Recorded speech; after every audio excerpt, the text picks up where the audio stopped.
It's giving share. Hi everybody, my name is Joshy Gaga. Welcome back to my channel. Thank you guys so much for checking out this video today. I took a bit of a break the past couple weeks from my channel because after a long day's journey into night, I finally got a job again. I've been out of work since basically the beginning of the pandemic, but I survived and I'm a champ and I'm back. And I also upgraded my mic recently, so can you hear me better? Say hello. Say hello. So to celebrate me finally having a stream of income again, today we're going to be talking about my favorite type of reality TV. Cheap people. I love extreme couponers. I love extreme cheapskates. I love the crazy extreme measures that these people do just to save a buck. Over the summer, TLC aired a new cheapskate show called So Freakin Cheap, where it follows 4 different families who are so freaking cheap. There are some really over-the-top things that happen on this show, including trash fashion, there's a guy walking around with a coin dispenser at the bar, and a family even tries to pull off a $750 wedding. All happening in the year of our Lord 2021. But today's video, we're going to be talking about Becky and the Giles family. And y'all, this is going to be a journey, so buckle up. Beep, beep. But before we begin, I wanted to thank you guys again for checking out this video. If you liked this video, leave a thumbs up and leave a comment below letting me know the craziest thing you've done to save a buck. And make sure to hit that subscribe button. Spooky season is officially upon us, and I'm so excited to be bringing lots of Halloween content to my channel soon. I have a bunch of new videos coming out between now and Halloween, so make sure you're subscribed to make sure you don't miss any of the great videos I have planned. So this is the Giles family, starring mom Becky and her husband Jay and their 2 sons George and Colden.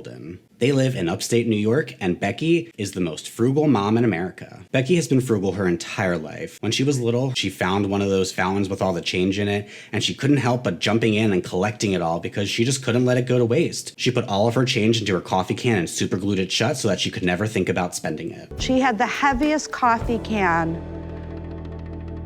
in the world. Now, as an adult, being super cheap has become sort of an obsession for Becky. And I just obsess over how to get it even cheaper and cheaper and cheaper and cheaper until I can get it for next to nothing. When Becky and Jay got married, everything that they used in their wedding had come from another wedding. Anything from the candles, the vases, the veil, the little garter thing on her leg, you name it. And then after the wedding, she took all of the hand-me-down stuff and resold it so that she could make more money off of the wedding that she barely paid any money for in the first place. I mean, I guess that's smart. It's kind of a good businesswoman move. We're businesswomen. Yeah, from LA. 2 years ago, they bought this big house for their family. When they were looking at buying the house, they knew that there was a lot of work to be done on the house and that it would inevitably cost a lot of money. But don't forget, Becky is the most frugal mom in America. So when it comes to living and maintaining their house, Becky tries to spend as little money as possible. They basically have no furniture in their house because Becky can never find anything within her price range that is good enough for her. Which, if your price range is that low, maybe you shouldn't be picky. In their bedroom, they don't even have a bed frame. They just have been sleeping on the mattress for 2 years because she can't find the right bed frame for the right price for them. But up on the wall above their bed, they have this nice, cute, floral wallpaper that Becky found in the trash at a local store. In their kitchen, most of their cupboards don't stay closed because there's actually a 2-inch slope on the floor in the kitchen.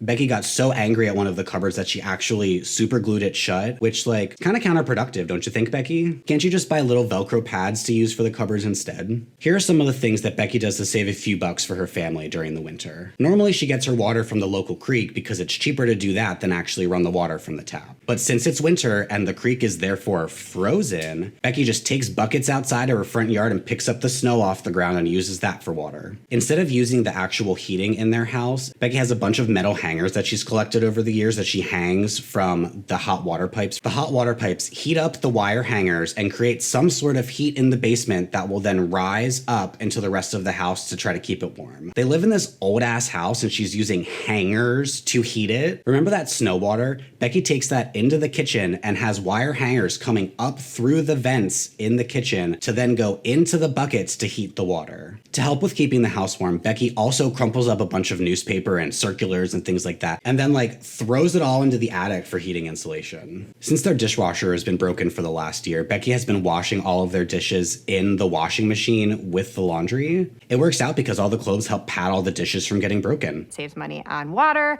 it saves money on electricity. I'm not gonna spend money on a dishwasher, and I'm not gonna spend money on a plumber. Becky also refuses to buy essential tools. You need a screwdriver? Just grab a butter knife from the washing machine. You need a hammer? Just go outside and get a rock. You need to saw something? Just head over to a garage sale and try to track down an old bread knife and see if that'll work. It's like serrated, just like a saw is, so it works perfect. She truly would rather just live so inconveniently than just like go to the dollar store and just buy these things. Like, I got a perfectly nice hammer at Dollar General for like $5, and now I don't have to use a rock to hammer things. On top of trying to stay warm in the winter, Becky has a lot of DIY projects that she's working on. And yes, I said DIY. Doing DIY projects is just in my DNA. DIY projects. One of her recent projects was redoing her bedroom with her sister Pam, DIY style. She cut up pool noodles and used them as paint rollers on hangers to paint the walls.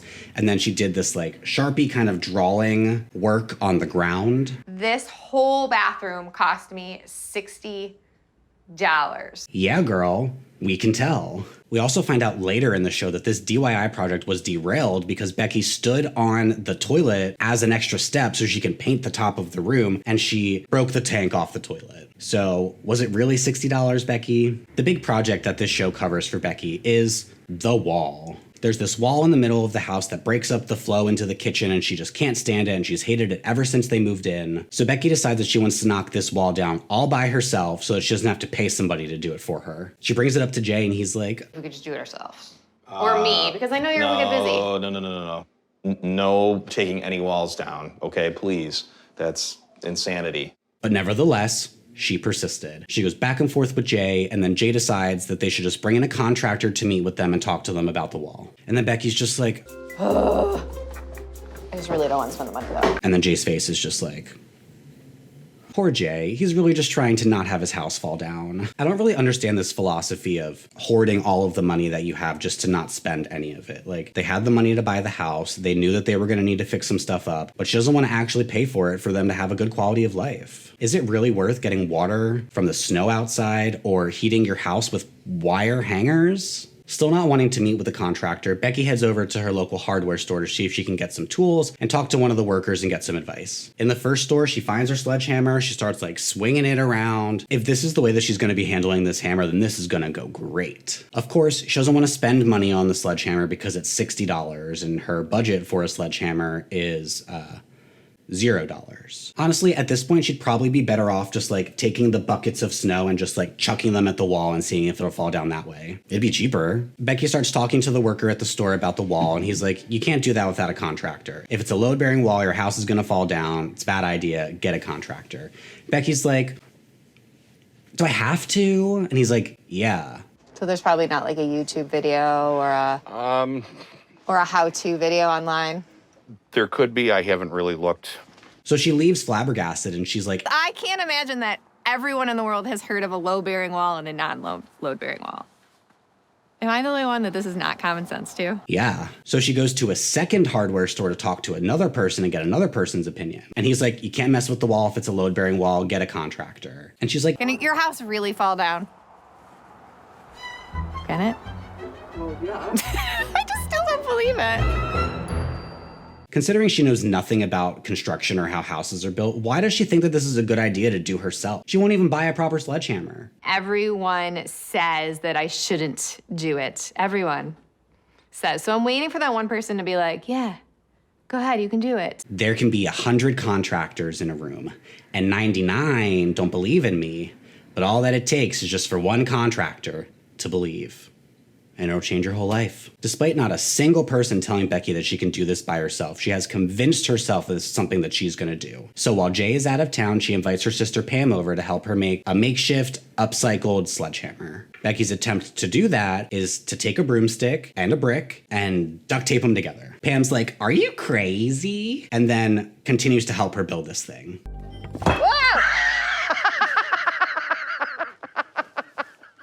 I feel like this is truly where TLC turns into the exploitation channel. Like, is nobody gonna stop her? Definitely not, because that would not make for good reality TV.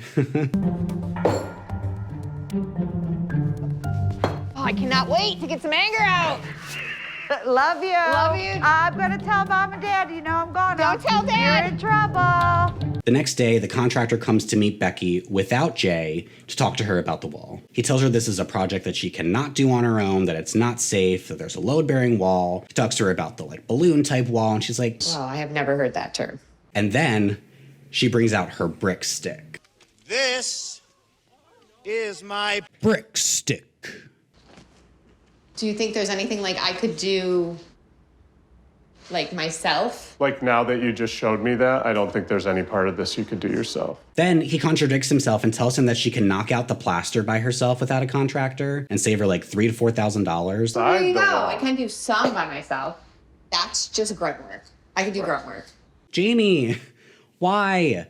Why are you doing this? I get that he's being really kind to her, considering that he's being filmed on TV with this woman, but she is 100% cuckoo bananas. And then she's like, what if Jay catches me doing this? Well, I can't wait to find out. To avoid getting caught in the act by Jay, she decides to do this plaster demo by herself while he's out of town. She gets a giant support brace to put up just in case. She doesn't think she'll need it, but just in case. And she puts up her little construction plastic on the wall, and she pulls out her brick stick and gets ready to do the construction. And then Jay comes home, and he is over it. I understand I can't take the wall down, but Correct. I was going to just prep it, and I was going to take he said there's plaster and that other thing behind there. So he said I could do the demo work, so. He is traumatized by this brick stick thing that she's got, and her son's like, That's Jay just imagines her hitting the wall with the brick, and the brick just flies off and backs her in the head. That's probably what's gonna happen to Becky if she does this. every time I go away, you're doing something. Wasn't he supposed to be out of town for this? This was really bad planning on Becky's part. And his face. Things have gone too far this time, and Jay has finally put his foot down, to the best of his ability. To make it up to Jay, Becky puts together a nice evening for them to celebrate Valentine's Day together. We don't typically celebrate Valentine's Day on the actual day of Valentine's, so we celebrate it a little bit later, and that's just because it's easier to find a babysitter, things are less expensive. Honestly, doing Valentine's Day on a different day is actually pretty smart. My birthday is February 15th, the day after Valentine's Day, and it's so much easier to just do stuff over the weekend or the week after because it's so much cheaper. So, score one for Becky, I guess. In preparation for their glorious evening, Becky drives over to the local funeral home to get some used flowers. Yes, you heard that right. When Becky attended her first funeral at this place, she was so curious about where the flowers went after the funerals. When she found out that they just got thrown in the trash after the funeral, she was like, can I have those dead people flowers? Can you just imagine going to a service for your great uncle Peter, and then as they start to carry him out to the hearse, you just see this woman gathering up all the flowers and throwing them into her trunk? Okay. Part of being frugal is also being creative, and part of being creative is always thinking about something that maybe somebody else didn't think of, and a way to get something for free, and that's there that nobody thought of. Today, Becky needs Valentine's Day flowers, and she's hoping to get them from the funeral home. Eileen, the funeral director, isn't particularly fazed by this. I mean, some people might think she's a little, weird for wanting to repurpose funeral flowers, but I think that it's incredibly smart. I do feel like she gets a pass, though, because she cracks some death jokes on the way out. People are dying to get in here. So to pull off a night out, they get a family member to take care of their kids, and they get Becky's sister Pam to be their Uber driver for the night so they can drink without having to drive. I've never Uber drive before. I never understudied under an Uber driver, but I am so happy to do it. They go to the first place for happy hour where they can get half-price drinks and apps, which, smart girl. Becky's gift to Jay for Valentine's Day is a bouquet of the used flowers from the funeral home, and Jay can totally tell. Here, I got you these. I see that. They look a little wilted. Where'd you get these from? I'll tell you about it later. Oh, but aren't they okay. pretty? Yeah. And then in return, Jay gives Becky a real-life sledgehammer. Are you telling me I can take down the wall then? No, not exactly. Pam's waiting joyfully outside for them to finish happy hour so she can drive them to their next spot. At dinner, they sit down, and it's all nice and done up for Becky, and she's like, But I feel like it's important for our relationship is to carve out that time. I've been saying that.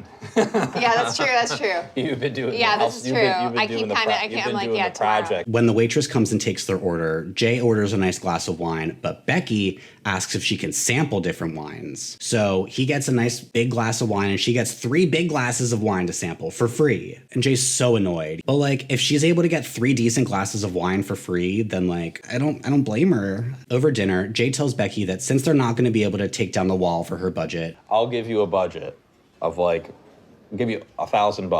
$1,000. I'm gonna have to put my foot down on this one, honey. he's going to give her $1,000 to spend to upgrade that leftover room to be a little office and play area for them. And of course, Becky is pissed. You're going to make me spend 10 times more than I want to spend. Despite her persistence, Jay convinces her to do the project for the sake of their family so they can spend more time together. They enjoy the rest of their dinner, but when the check comes, Becky volunteers to pay for it. And then she pulls out her credit card wrapped in plastic wrap. She uses the plastic wrap on the card as like an impulse control. So when she takes her card out to pay, the time that it'll take to unwrap the card, she's allowed to take a minute and think about, do I really need to spend this money? Like, bitch, what? But I feel like I'm gonna have to live with that for the rest of my life. After dinner, Pam's waiting for them again to take them to their final location of the night. They are swapping houses with Pam for the night, and they're going to stay at Pam's motel. I'm so excited you guys want to go to my house. Well, it's free. Oh, it is free. All we need is the bed. After their magical night at Pam's motel, Becky gets ready to take on her $1,000 challenge. Right off the bat, she's coming up with DIY ideas of ways that she can redo the room instead. She wants to like take sticks from the backyard and whittle them into a tent. I'm not doing any whittling. She wants to DIY a rug and instead of getting a new desk, just flip one that she can get for free. She is so resistant. Nevertheless, she resisted. You want me to get used to spending money? Yes. It's such a weird thing.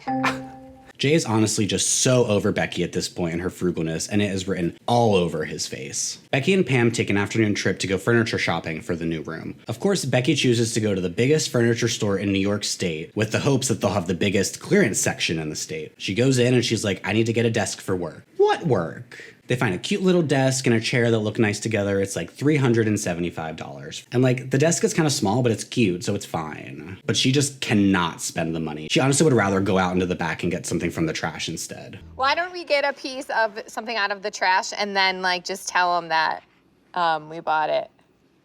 Oh, it's a gag. No, I mean like for real. So Pam is basically like, girl, you need to spend this money or Jay's gonna leave your cheap ass. Becky is of course reluctant, but Pam convinces her and they end up spending the $375 on the desk and the chair. But she is not about it at all. And how did you want to pay for that? I don't want to pay for it. You have to pay for it. Honestly, I feel like she would have been better off like going to Walmart or Target or like even shopping online at IKEA. Like she'd probably be able to get something bigger and cheaper without having to get it used. Now that I think about it, she doesn't really actually do any sort of online shopping or thrifting or anything like that. I feel like that would be another really good way to save money, but do it more practically and actually probably get some better stuff. But she'd rather spend her time collecting wire hangers and newspapers. So the next time that we see Becky, she's completely transformed the room and is getting ready to reveal it to her family. She's like, I needed to spend $1,000 without doing any DIY projects for this room, as we're looking around and seeing like dried ass flowers around, a chair that's not painted all the way, a calendar made from paint chips that she took from one of the hardware stores she went to. It's time to reveal. Okay, so like it's cute, it's fine, it's nice. Jay's impressed with the work that she's done, but he can definitely tell that a lot of the stuff is secondhand. On the chalkboard in the back, she tallies up all of the money that she spent so she can give Jay the big reveal of how much she spent. A little over half.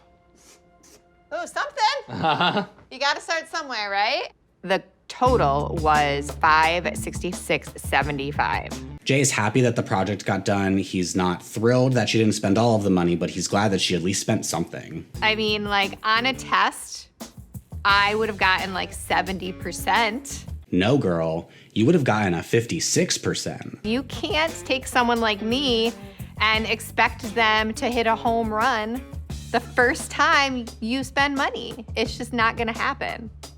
So Becky and Jay are on good terms now, and she's like, do you love me more now that I've spent money? AKA, can I go back to doing what I was doing before now that I've done this once? Honestly, if I were Jay, I would take that leftover like $400 and something and put that towards another room for her to keep doing projects like this. So congrats to Becky. She did the thing, sort of. In the end, Becky did not get what she wanted, which was to knock down the wall. But I hope that the experience kind of helped her start to lighten up a little bit on their finances. I think the thing that bothers me so much about these kinds of people is that they're choosing to live above their means in like a big house, but then not actually spend any of the money to continue to live that way. So they have this nice house, but they won't use heating, they don't have any furniture, and there are dead flowers everywhere. In so many cases, these families don't need to live as drastically as they do. But there's always someone that is so concerned about how much money that they're spending that they would rather go so far out of their way to live so cheaply. Listen, I fully support using coupons to save money on your groceries. I support thrift shopping to buy things that are good quality, but I do not support reusing flowers from dead people.